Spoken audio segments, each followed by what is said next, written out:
The Battle of Tsushima. Defiance against impossible odds. History's greatest battles often hinge not on the size of armies but on the strength of human will. In October 1274, as autumn storms gathered over the Tsushima Strait, 200 samurai faced a choice that would echo through centuries: surrender to Kublai Khan's invasion force of 50,000, or stand their ground against impossible odds. The Mongol Empire, stretching from the Pacific Ocean to Eastern Europe, had never failed to conquer a nation it set its sights upon. Yet on this small Japanese island, a handful of warriors would challenge the most powerful military force the world had ever seen. As Mongol warships darkened the horizon like storm clouds, the defenders of Tsushima Island prepared for what seemed certain death. These samurai, led by the indomitable Sō Sukekuni, would demonstrate that the measure of warriors lies not in their numbers, but in their spirit.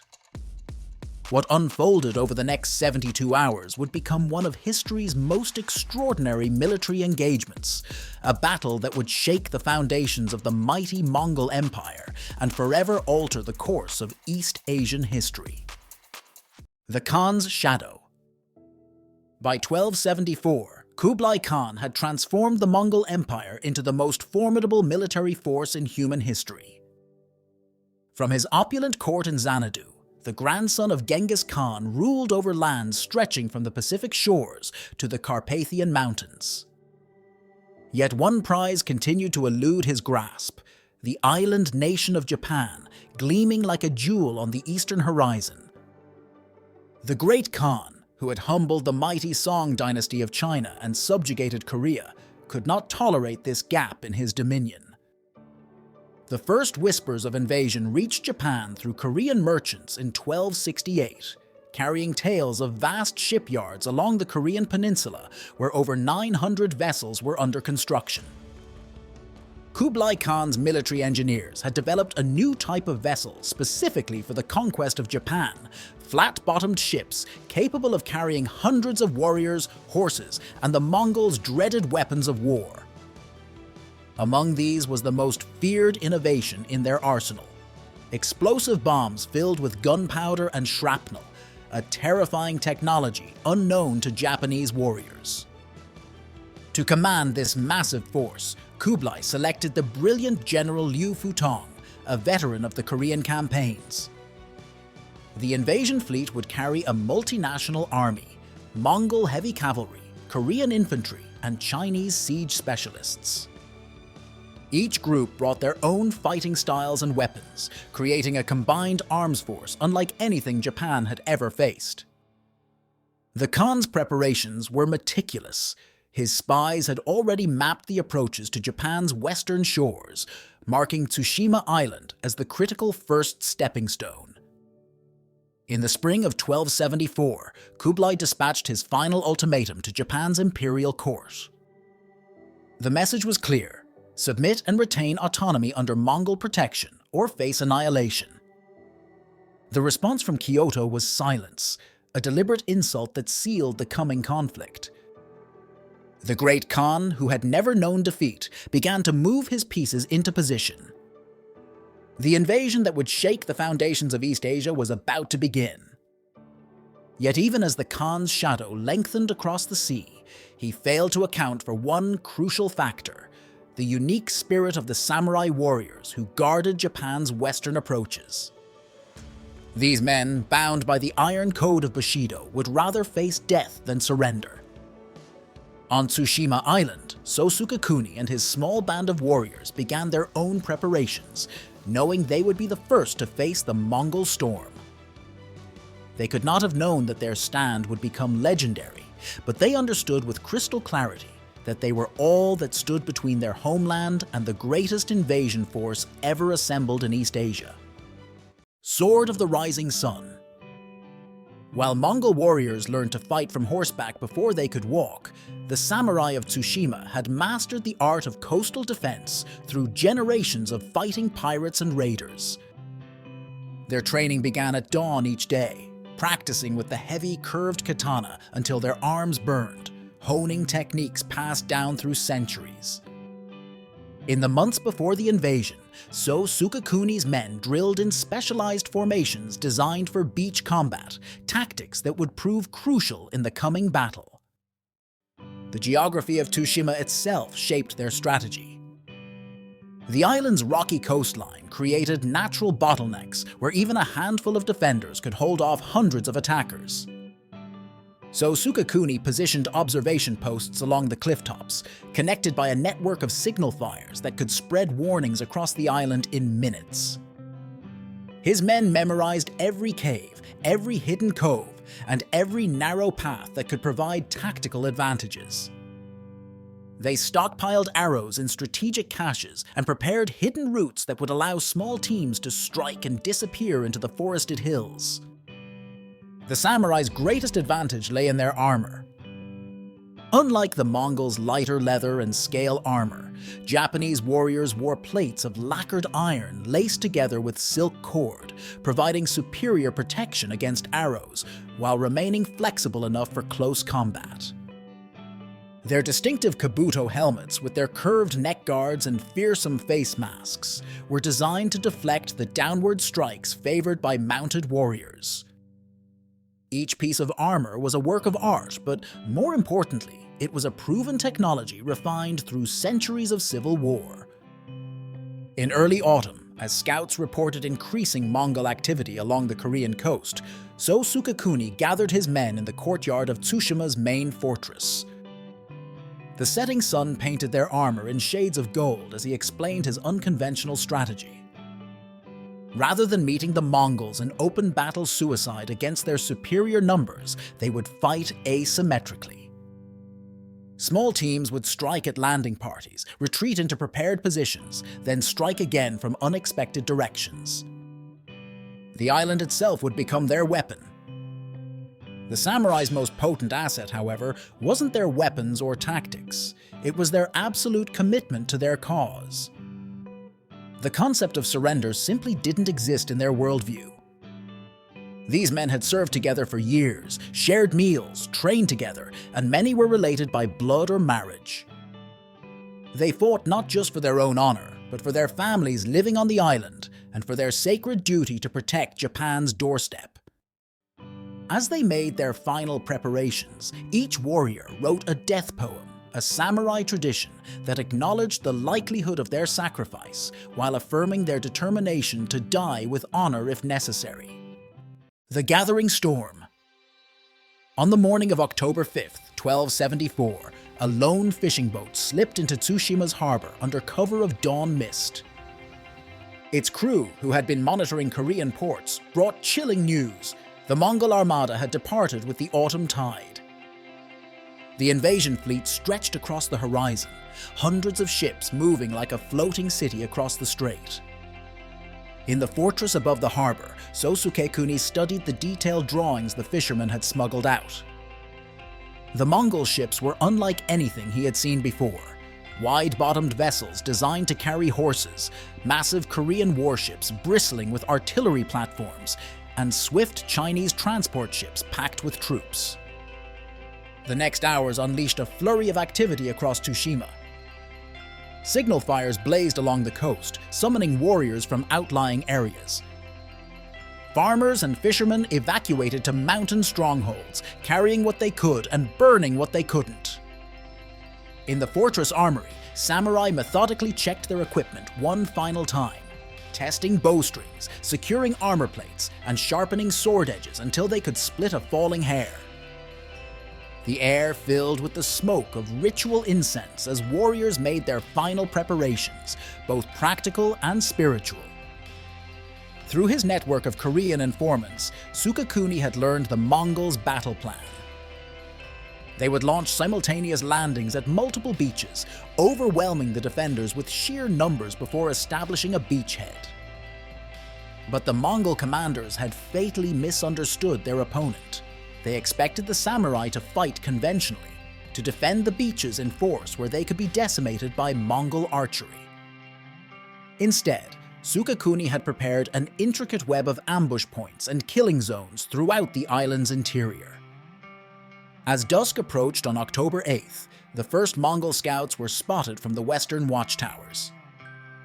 The massive invasion fleet had taken longer to cross than expected, fighting against contrary winds that seemed to protect Japan. In the gathering darkness, Sukekuni made his final rounds.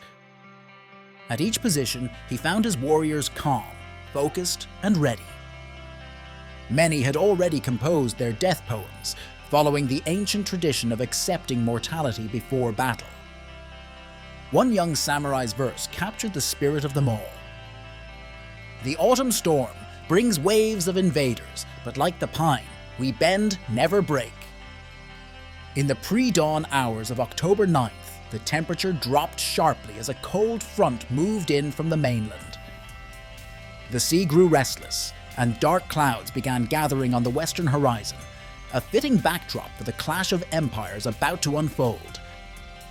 In the darkness, Sukekuni's men moved silently to their assigned positions, guided by paths they had practiced walking blindfolded. They carried with them not just weapons and armor, but the weight of their entire civilization. They knew that if Tsushima fell, there would be nothing to stop the Mongol advance toward Japan's heartland. As the first hint of dawn began to lighten the eastern sky, the massive Mongol fleet emerged from the darkness like a city of floating lanterns, and the greatest test of samurai courage was about to begin. Day of Thunder, the Battle of Tsushima. Dawn broke over Tsushima to the thunder of Mongol war drums echoing across the water. The invasion fleet had arranged itself in a massive crescent formation, with Korean warships forming the outer edge and transport ships protected in the center.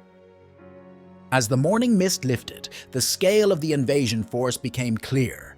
The sea itself seemed to have transformed into a floating forest of masts and banners. The Mongols' psychological warfare began immediately, with hundreds of bronze gongs and drums creating a deafening cacophony designed to shatter defender morale. The first wave launched from the fleet at sunrise, swift boarding craft carrying elite Mongol shock troops. But rather than finding beaches packed with samurai to use as archery targets, they encountered an eerie silence. Sukekuni had positioned his men inland, hidden among the rocks and trees overlooking carefully chosen landing zones. The Mongol commanders, suspicious of the quiet welcome, began launching their explosive bombs into the tree line. The weapons detonated with terrifying force, filling the air with shrapnel and smoke, but struck only empty forest. At precisely the moment when the first wave of Mongol troops began to advance inland from the beaches, Sukekuni sprung his trap. Signal arrows whistled across the morning sky, and the samurai struck from multiple directions simultaneously. They emerged from hidden positions in the rough terrain, attacking with lethal precision. The Mongol troops, experts at open-field combat, found themselves fighting in narrow gullies where their superior numbers meant nothing.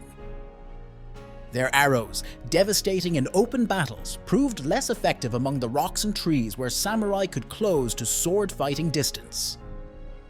The fighting was unlike anything recorded in Mongol military chronicles. Rather than massing for battle, the samurai fought in small, coordinated teams. They would strike hard at exposed units, retreat before reinforcements arrived, then strike again from another direction. Mongol commanders, accustomed to directing large-scale battlefield maneuvers, found their commands thrown into chaos as they chased phantom opponents through unfamiliar terrain. Their casualties mounted as more landing craft approached the shore, creating bottlenecks of troops vulnerable to samurai attacks. By midday, the tide began to change, literally and figuratively. The Mongols, frustrated by their inability to establish a secure beachhead, committed more forces to the landing zones. They started using their Korean warships to launch massive barrages of arrows and explosive bombs, forcing the samurai to adapt their tactics. Sukekuni ordered his men to pull back to secondary positions, drawing the Mongol forces deeper into the island's interior. As the invaders advanced, they found themselves channeled into pre-sighted killing zones where samurai archers waited in elevated positions. The narrow paths and steep hillsides negated the Mongols' cavalry advantage, forcing their renowned horsemen to fight on foot in terrain that heavily favored the defenders. The most dramatic moment came when a contingent of Mongol elite guards, led by a junior prince of the Khan's own blood, landed near the island's main settlement. They expected to claim a swift victory and establish a command post. Instead, they found themselves caught in an intricately planned ambush. Sukekuni himself led this attack, appearing seemingly out of nowhere with 40 hand-picked warriors. The clash was brief but decisive. The prince's entire guard was annihilated, and the young Mongol leader was forced to flee back to his ship, an unprecedented humiliation for the Khan's family. Steel and fire. As afternoon storm clouds gathered over Tsushima, the battle entered its most brutal phase. The Mongol commanders, stung by their initial failures, abandoned their carefully planned strategy in favor of overwhelming force. They began landing troops en masse, accepting heavy casualties to establish footholds on the beaches. The air filled with the screech of their signal whistles as officers attempted to coordinate attacks through the increasingly chaotic battlefield. The fighting moved inland, where the samurai's intimate knowledge of the terrain proved decisive. In the dense forest near Mount Mitak, a unit of 20 samurai held off over 300 Mongol troops by using the steep terrain to channel them into a narrow valley. The defenders had prepared the ground with hidden pits and carefully positioned logs that could be released to roll down the slopes. When the Mongol force entered the valley, the samurai unleashed their trap. The resulting chaos saw elite Mongol warriors who had conquered nations falling to basic but lethal engineering. At the northern beaches, the invaders finally managed to land their prized cavalry units. The sight of Mongol heavy horse in their distinctive lamellar armor charging across the beach would have struck terror into most armies. But Sukekuni had prepared for this moment. His men had spent weeks burying sharpened stakes in the sand, concealed at precisely the height to impale charging horses. The resulting cavalry charge became a massacre, not of samurai, but of the Mongols' finest horsemen. The most extraordinary clash came at dusk. A group of Korean Marines, armed with their distinctive long spears, had fought their way to high ground overlooking the main harbor. They were about to signal the fleet to begin landing reinforcements when 60 samurai burst from hidden positions in the underbrush. The close-quarters battle that followed became legendary on both sides. The Korean spears, devastating at range, proved unwieldy in the dense forest. The samurai, with their shorter curved swords, closed the distance and systematically destroyed the Korean unit. Not a single signal fire was lit. As night fell, nature itself seemed to turn against the invasion. The autumn storm that had been threatening all day finally broke. Wind-driven rain lashed the coast, creating hazardous conditions for the ships attempting to land more troops. The Mongol commanders faced a critical decision: continue landing forces in dangerous conditions or withdraw to safer waters. Their hesitation proved costly. In the darkness and driving rain, Sukekuni launched his boldest attack yet. Small boats, piloted by local fishermen, carried samurai raiders out to the anchored transport ships. They struck simultaneously at multiple vessels, setting fires and cutting anchor lines. The confusion spread through the fleet as burning ships, driven by the wind, threatened to collide with other vessels. The storm's intensity grew throughout the night. Lightning illuminated scenes of chaos as Mongol ships fought both the weather and sporadic samurai attacks. The mighty invasion fleet, which had seemed unstoppable at dawn, began to disintegrate. Ships collided in the darkness, while others were driven onto rocks by the increasingly powerful wind. The samurai, fighting on their home terrain, used the storm's fury to their advantage. They struck at ships seeking shelter near the coast, appearing out of the darkness like demons and disappearing just as quickly. Victory's price: the Battle of Tsushima. By dawn of the third day, the sea around Tsushima had become a graveyard of ships. The storm, later remembered as the first of the legendary divine winds or kamikazes that would protect Japan, had wreaked havoc on the Mongol fleet. Dozens of vessels lay broken on the rocks, while others had been driven far off course. As the morning light revealed the extent of the devastation, the Mongol command made an unprecedented decision. They ordered a full retreat.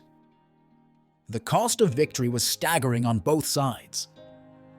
Of Sukekuni's original 200 samurai, only 89 remained alive, many bearing wounds that would never fully heal. The beach zones where the heaviest fighting occurred were littered with broken weapons, shattered armor, and fallen warriors from both armies. Local fishermen would continue finding Mongol artifacts in their nets for generations to come: bronze gongs, iron arrowheads, and fragments of the distinctive Korean spears. The Mongol losses were catastrophic. Beyond the thousands of warriors killed in direct combat, nearly a third of their invasion fleet had been destroyed by the combination of samurai raids and the fierce storm. More importantly, the myth of Mongol invincibility had been shattered. For the first time in their campaign of continental conquest, they had been forced to retreat not just from a battle, but from an entire invasion. In the battle's aftermath, Sukekuni ordered his surviving warriors to help the local villagers return to their homes and begin rebuilding. The samurai who had fought so ferociously in battle now worked alongside farmers to restore fields and repair fishing boats. This act of humility and service, recorded in contemporary chronicles, became as much a part of their legend as their martial prowess. When news of the victory reached the imperial court in Kyoto, the emperor himself dispatched an envoy to Tsushima bearing gifts of honor for the defenders. But the greatest testament to the battle's significance came from an unexpected source. In the official Yuan dynasty records, the defeat at Tsushima was recorded as a strategic withdrawal due to adverse weather, a face-saving description that nevertheless marked the first time Mongol chroniclers had needed to explain a failure. Kublai Khan, upon receiving news of the defeat, was said to have fallen into a dark mood that lasted for days. The Khan, who had never known defeat, had finally met his match in a small force of samurai on a remote island. The victory at Tsushima forced the Mongols to completely reassess their strategy for conquering Japan. When they returned 7 years later with an even larger force, they would face a prepared nation that had learned valuable lessons from this first encounter. But that is another story. For now, the impossible victory of 200 samurai against an overwhelming force had entered the realm of legend, providing inspiration for countless generations of warriors to come. The defense of Tsushima stands as a testament to the extraordinary power of preparation, determination, and the indomitable human spirit in the face of overwhelming odds. Echo through time: the Battle of Tsushima and its legacy. The victory at Tsushima fundamentally transformed Japanese military doctrine. Samurai strategists studied every detail of the battle, incorporating its lessons into their tactical manuals. The success of Sukekuni's asymmetric warfare against a superior force became a blueprint for coastal defense across the Japanese archipelago. New fortifications appeared along Japan's western shores, built to channel invading forces into prepared killing zones just as Tsushima's terrain had done naturally. These defensive innovations would prove crucial during the Mongols' second invasion attempt in 1281, where an even larger fleet would meet an even more devastating fate. Kublai Khan's response to the defeat revealed its psychological impact on the Mongol Empire. In the years following Tsushima, he became obsessed with conquering Japan, diverting enormous resources to building an even larger invasion fleet. This fixation would ultimately contribute to the Yuan dynasty's decline, as the astronomical costs of naval construction and training drained the imperial treasury. The Khan who had conquered China found himself unable to sleep, haunted by the knowledge that a small force of samurai had thwarted his ambitions. Contemporary court records describe him demanding daily updates on shipbuilding progress and obsessively studying maps of the Japanese islands. The battle's influence extended far beyond military affairs. Japanese culture experienced a surge of confidence and national pride, reflected in art, literature, and architecture of the period. Zen Buddhist temples commissioned elaborate scroll paintings depicting the battle, where samurai warriors were often portrayed alongside divine figures, a testament to the spiritual significance attributed to the victory. The tale of Tsushima's defense became a central part of samurai educational literature, taught alongside classics of strategy like Sun Tzu's Art of War.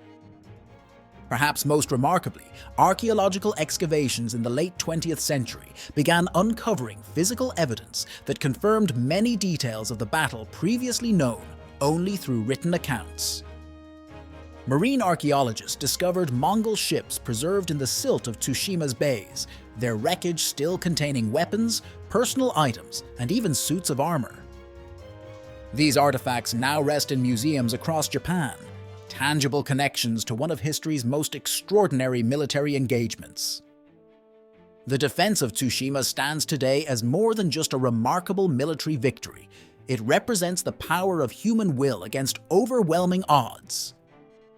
In an age of increasing mechanization and technological warfare, the battle reminds us that courage, preparation, and innovative thinking can overcome seemingly insurmountable advantages in numbers and equipment. The samurai of Tsushima, fighting for their homes and their way of life, proved that the human element remains the most crucial factor in any conflict. Their example continues to inspire military theorists, cultural scholars, and anyone facing their own impossible odds. Modern visitors to Tsushima can still walk the beaches where this epic clash took place. The island's museums preserve arrowheads, sword fragments, and pieces of armor recovered from the battle sites. But perhaps the most poignant reminders are the small stone markers scattered across the island, marking spots where samurai made their stands.